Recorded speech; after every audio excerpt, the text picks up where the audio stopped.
on est dimanche. Aujourd'hui j'ai posté ma vidéo sur comment je reprends le contrôle sur ma vie en général, donc à travers la lecture, à travers les réflexions, à travers le sport. Et j'adore cette vidéo parce que j'essaie vraiment de donner des conseils et des points clés sur lesquels on peut travailler justement pour développer tout le côté mindset. Mais je sais pas si j'ai assez parlé de ce côté mindset, et c'est pour ça que j'avais envie de reprendre sur cette partie là du côté mindset, parce que je pense qu'on peut le développer encore plus. Et j'ai vu une notion qui m'a parlé beaucoup plus, parce que pendant longtemps j'ai vraiment associé le fait de glow up au niveau physique plutôt que niveau mental, parce que c'est surtout ça dont on nous parle à chaque fois, c'est il faut changer son physique, mais on ne parle jamais du mental concrètement. Alors que le glow up mental c'est super intéressant, puisque évidemment le glow up physique a un impact au niveau du mental, ça c'est évident, mais en même temps juste de développer ses capacités mentales fait qu'on glow up. Et en même temps, glow up, je sais pas si c'est dans la même catégorie que le fait de grandir et d'évoluer, parce que forcément en grandissant, en évoluant, on a d'autres perspectives sur la vie et sur notre manière de penser, et donc forcément qu'on pourrait se dire j'ai pas juste glow up comme ça, genre juste j'ai grandi et j'ai eu des expériences qui m'ont fait grandir et qui m'ont fait expérimenter de nouvelles choses, et donc je suis plus à même à analyser une situation, à comprendre une situation, savoir comment moi je dois interagir avec certaines personnes. Et donc c'est vrai que quand on parlait de glow up mental, je n'avais absolument pas conscience de ce que ça représentait. C'est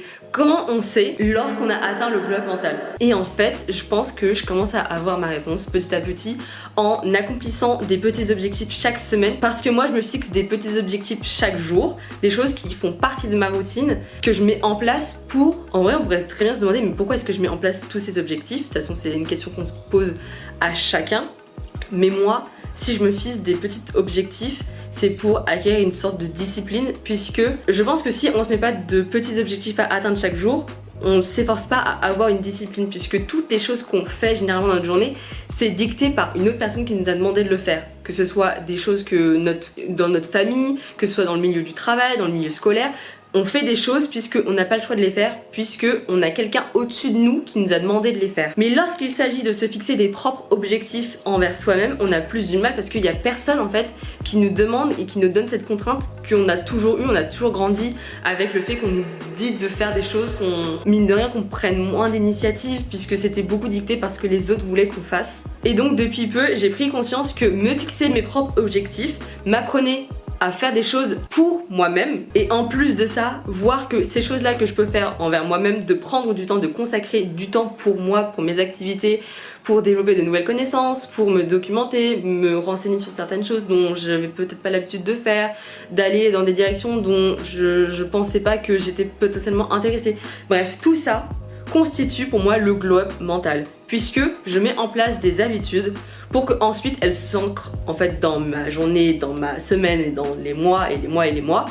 qu'en fait ça devient normal. Et une fois en fait qu'on a passé cette étape de ok c'est ancré et on le fait tout le temps et c'est une répétition, c'est à ce stade là qu'on voit les efficacités ou non que ça a sur nous, et donc du coup sur le mental, parce que je parle du mental. Donc moi personnellement, comme je l'ai déjà dit, je me suis instauré par exemple de lire tous les jours. Ben, j'ai remarqué que ça me faisait du bien. Pourquoi? Mais parce que aussi, je sais pas si ça peut jouer, j'essaye de voir les côtés positifs, et forcément que je pourrais me dire oui mais je pourrais consacrer ce temps à faire autre chose, mais non, je me suis fixée de faire cette tâche là, et bien je vais faire cette tâche, et je sais qu'elle va m'apporter, puisque je me suis dite comme condition que la lecture ça allait me permettre, en commençant la journée par ça, de penser à autre chose, de ne pas être directement plongée dans ma journée et dans toutes les tâches que j'ai à faire. Bref, mais ça peut être sur tout plein de trucs, d'aller courir dès le lever du soleil par exemple, enfin c'est des objectifs comme ça qu'on peut se fixer, et ça constitue le glow up mental. Donc le fait, en gros, si je dois faire une sorte de résumé, le glow up mental, c'est lorsqu'on a décidé déjà de vouloir changer un petit peu sa manière de penser. Puisque par exemple, souvent, c'était un podcast que j'écoutais là récemment, sur le fait qu'on attend que ce soit les autres qui changent, plutôt que ce soit nous. Et même moi, de prime abord, je me disais, je vois pas pourquoi ce serait à moi de changer pour les autres, puisque sinon, je changerais dans tous les cas à chaque fois pour correspondre à toutes les personnes que je fréquente. Or, en fait, ce dont j'ai compris, c'était que le fait de changer sa manière de comprendre certaines choses ou certaines personnes fait qu'on apprend nous à gérer différentes situations, différents cas en fait, à chaque fois quand on a des différents cas. Ça nous permet nous de nous remettre en question, parce que souvent on se remet jamais en question sur des choses qu'on pourrait améliorer ou comprendre, parce qu'en fait on a toujours un sentiment de devoir contrôler à chaque fois les autres personnes, puisque c'est plus simple de contrôler les personnes et vu qu'on a notre propre vision, on veut que ces personnes ont la même évidemment, puisque c'est plus simple de penser comme ça, mais on vit pas la même chose chacun, donc forcément on a des visions différentes. J'aime beaucoup moi la métaphore de la photo, c'est-à-dire que t'as deux personnes qui prennent la même photo, mais ils sont à un angle différent, donc forcément on n'aura pas la même perception. Et une fois qu'on a compris ça, on se rend compte que moi je vis une situation. Pour moi, elle est désastreuse. Franchement, j'aurais pas dû faire ça, j'aurais pas dû me lancer, j'aurais pas dû. Mais si c'est une autre personne qui voit, entre guillemets, d'un autre œil tout ce que j'ai fait, elle va directement peut-être me dire mais c'est super, mais moi j'aurais jamais osé, mais enfin franchement c'est trop cool que tu y sois allé, que t'aies tenté, machin. Et en fait c'est là, lorsque tu entends des autres dire ça, c'est là que tu peux avoir la réalisation de mais grave en fait, moi je me rendais pas compte à quel point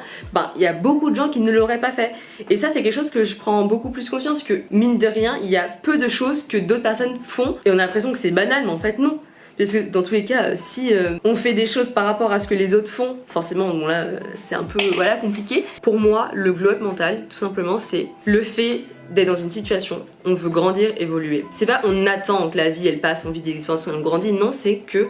on fait en sorte de nous vivre des expériences et penser d'une manière différente et de comprendre les autres et de se comprendre soi pour aller chercher le meilleur. Je sais pas comment je pourrais résumer ça, mais c'est au lieu de me braquer à des situations, au lieu de trop anticiper, ça c'est aussi quelque chose qu'on fait souvent, de trop anticiper, de se dire non mais j'en suis pas capable, non mais je vais pas y arriver, directement on se bloque, on se met des bâtons dans les roues soi-même. Et en fait le fait de faire ça fait que pour moi c'est l'antipode du coup du glow up mental, parce que justement le glow up mental je pense que c'est une sorte de petit objectif qu'on peut se mettre à chaque fois, tous les jours. En tout cas moi je sais que je me suis déjà fixé cet objectif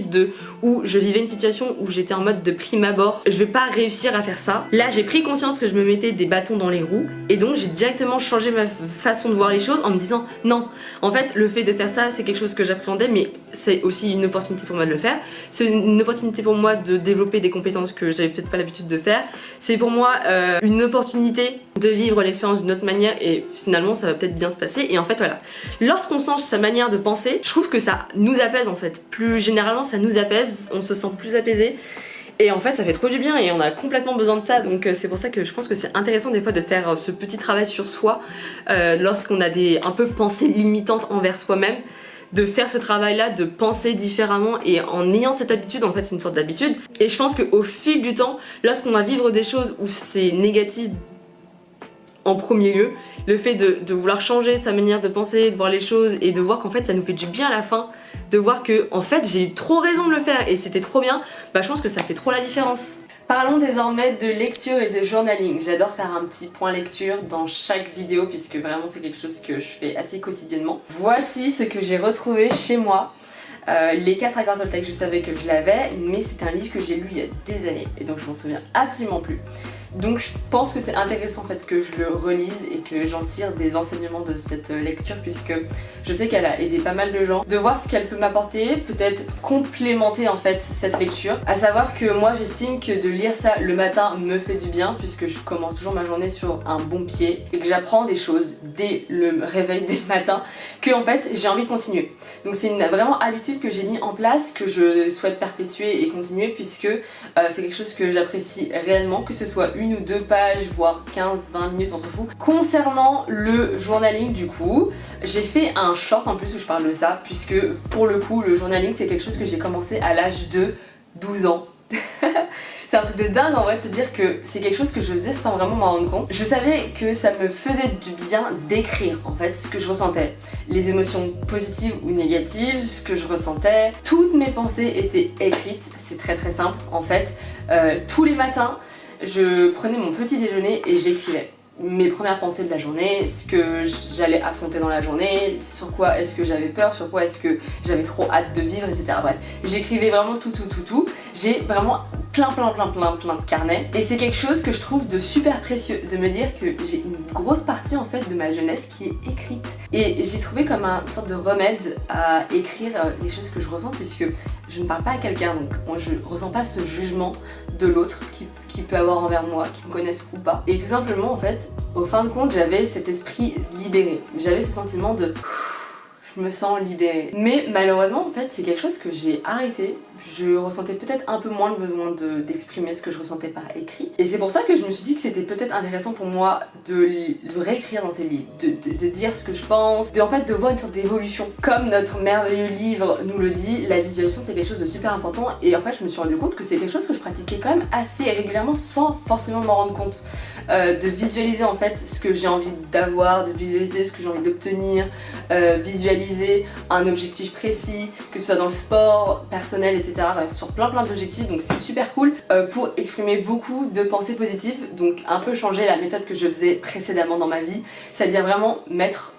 en évidence les choses que j'ai envie d'accomplir, mais c'est des petits objectifs. Le premier objectif par exemple que je pourrais mettre dans mon carnet, c'est de lire tous les jours. Ça c'est tout bête mais ça fait partie des petits objectifs qu'on fait chaque jour, des choses que je ne faisais pas hier entre guillemets. En termes de sport c'est pareil, je me fixe 3 séances de course à pied moi par semaine, donc c'est fait partie d'un objectif, même si c'est un objectif que j'accomplis déjà. Voilà, c'est quelque chose que j'ai envie de dire, c'est que c'est pas parce que c'est des objectifs qu'on fait déjà et qu'on a déjà qu'on ne peut pas le mentionner parce que l'objectif c'est tellement facile de les perdre franchement. La discipline joue énormément. Je ferai d'ailleurs un sujet je pense sur la discipline parce que c'est super important parce que même moi c'est quelque chose dont j'ai du mal à m'imposer. C'est pour ça que parler de développement personnel je trouve que c'est super intéressant et ça m'apporte moi aussi dans certains aspects de ma vie du positif, mais à la fois ça me fait culpabiliser étonnamment. Et oui, parce que le fait de me dire que j'ai conscience que là je ne suis pas disciplinée parce que j'ai pas fait ça et ce que j'avais dit que je le ferais et j'ai dit qu'il fallait être disciplinée et même moi je m'applique pas les choses dont je me dis, me fait culpabiliser. Mais c'est pour ça que maintenant je prends un peu moins rigueur et je me dis c'est pas parce que je dis ça que s'il y a un moment donné où je le sens vraiment pas, où j'ai vraiment pas envie ou que sais-je, j'ai en fait décidé de fixer mes priorités, qu'il y a un truc un jour que je trouve plus important que de faire cette chose là, fait que je le ferai en fait, voilà. En gros, je module un peu les activités que je fais, mes habitudes, etc. Mais en fait, tout simplement, l'objectif, c'est de se fixer des objectifs atteignables. Voilà, comme j'ai dit, déjà commencer à écrire des objectifs, des défis qu'on fait déjà assez régulièrement, mais c'est des habitudes qui sont pas forcément très ancrées. Le fait de faire du sport, le fait de faire des étirements, le fait d'aller marcher un nombre de pas par jour, le fait de faire une randonnée une fois par semaine, le fait d'aller faire du vélo, le fait d'aller nager, enfin tout ça, ça font partie des petits objectifs. Donc évidemment que j'en reparlerai dans les prochaines vidéos, parce que j'adore, même moi en fait, le fait de faire des vidéos me permet de voir mon avancée. Donc le fait de l'écrire, c'est concret, mais le fait de me voir, ça l'est encore plus, puisque ça me permet moi-même de me rappeler de ce que j'avais dit quelques mois avant et de voir où j'en suis aujourd'hui. Et en fait voilà, donc une fois qu'on aura trouvé sa manière de faire, rien que d'avoir eu cette démarche, d'avoir mis au clair les idées, les objectifs atteignables, voilà, dans un mois, tous les jours, tous les ans, on s'en fout, fait que on progresse et on grandit. Et je trouve que c'est super puissant, surtout dans nos jeunes âges où on essaie de faire beaucoup de choses et des fois c'est trop et on s'y perd. Moi voilà, le fait d'écrire me permet de voir moi-même, de me dire mais en fait là c'est complètement impossible, irréalisable, puisque j'ai déjà des priorités. Et en fait voilà, la question de priorité c'est aussi un point super important. Et donc pour ça c'est des choses à vraiment bien définir. Je sais que moi j'écoute énormément de podcasts en ce moment qui me permettent d'avoir certaines petites réalisations, de savoir ce qui est possible, pas possible, dans mes objectifs, comment se prioriser, bref. Toutes les problématiques qu'on a, c'est des sources en fait qu'on a assez facilement en fait sur internet, donc ce qui est trop cool. Voilà, donc j'espère que cette vidéo en fait sur le glow up en général, puisque ça contribue bien évidemment à s'élever le glow up vraiment mental. C'était quelque chose bien différent du physique, parce que physique forcément ça se voit, les gens le voient qu'il y a eu un changement, mais quand c'est mental c'est beaucoup plus compliqué, puisqu'on n'a pas le retour en fait des personnes qui te disent ah mais waouh, je vois qu'il y a un changement, je vois que la manière de penser elle est différente. Et voilà, c'est quelque chose qui est compliqué, surtout en tant qu'humain et tout, quand on a besoin en fait d'avoir cette récompense à chaque fois lorsqu'on met en place de nouvelles choses. Forcément c'est un peu compliqué, mais c'est pour ça que je trouvais que c'était important de parler du glow-up mental en général et de montrer que en fait on peut partir de où on est aujourd'hui et en mettant en place des objectifs, que ce soit tous les jours, toutes les semaines et donc tous les mois, fait qu'on atteint en fait cette forme de glow-up puisqu'on a évolué, forcément, puisqu'on a mis en place des habitudes qui nous ont fait changer tous les jours.